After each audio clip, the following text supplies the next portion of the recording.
జగన్మోహన్ రెడ్డి గారు అయా అమరావతి పేరుతో చేసేటువంటి అప్పు దోపిడీ లేదా రైతుల పట్ల మీరు చేస్తున్నటువంటి అరాచకాలు లేదా రైతులకు మీరు కల్పిస్తున్నటువంటి వ్యధలు వీటన్నిటినీ తప్పయా? అమరావతి అనే దాన్ని ఒక మంచి రాజధానిగా తయారు చేయాల్సింది పోయి ఇవాళ ఆంధ్రప్రదేశ్ రాష్ట్రానికి అది ఒక మోయలేని భారంగా మెడకొక అంటే ఆంధ్ర రాష్ట్రం ప్రజలు ఉన్నటువంటి 5 కోట్ల మంది ప్రజల యొక్క మెడకి ఉదిబండగా అమరావతిని తయారు చేశారు.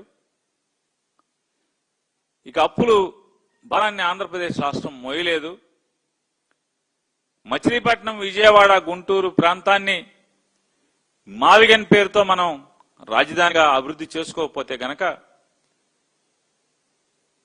సర్వనాశనం అయిపోతాం. ఇప్పటికే రాష్ట్రం విడిన తర్వాత రాజధాని లేకపోవటమే కాకుండా పరిశ్రమలు లేవు, ఆదాయ వనరులు లేవు.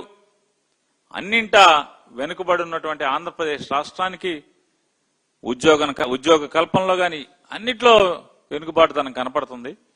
ఇంకా ఆర్థికంగా కూడా ఈ రకంగా సర్వనాశనం చేస్తే గనక ఎప్పటికీ ఆంధ్రప్రదేశ్ రాష్ట్రం కోలుకోలేని స్థితిలోకి వెళ్తుందని చెప్పని, కాబట్టి అమరావతిని ఇక్కడితో ఆపండి, అమరావతి పేరుతో దోపిడీ ఆపండి, అప్పులు ఆపండి.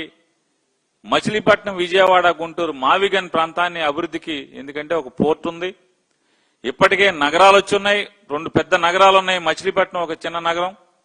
వీటన్నిటి మధ్యలో పెద్ద ప్రాంతం అవుతుంది అని చెప్పని, గొప్ప రాజధాని అవుతుంది. ఇవాళ కాకపోతే తక్కువ కాలంలో ఒక 10 ఏళ్లకో 15 ఏళ్లకో పూర్తవుతుంది, గొప్ప రాజధానిగా మారుతుంది, రూపాంతరం చెందుతుందని చెప్పని జగన్ గారు చెప్తే వెంటనే నారా చంద్రబాబు నాయుడులో, తెలుగుదేశం పార్టీలో, ప్రభుత్వంలో ఒక్కసారి ఉలిక్కి పడుతున్నారు వీళ్ళందరూ.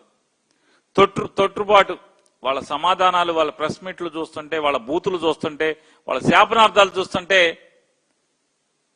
డొల్లతనం కనపడుతుంది. అమరావతి అనే దాంట్లో ఎంత డొల్లతనం ఉందో అర్థమవుతుంది. అమరావతిలో అవినీతి భాగవతం ఎలా జరుగుతుంది, ఆ భాగవతం కథా కమామిషి ఏంటి,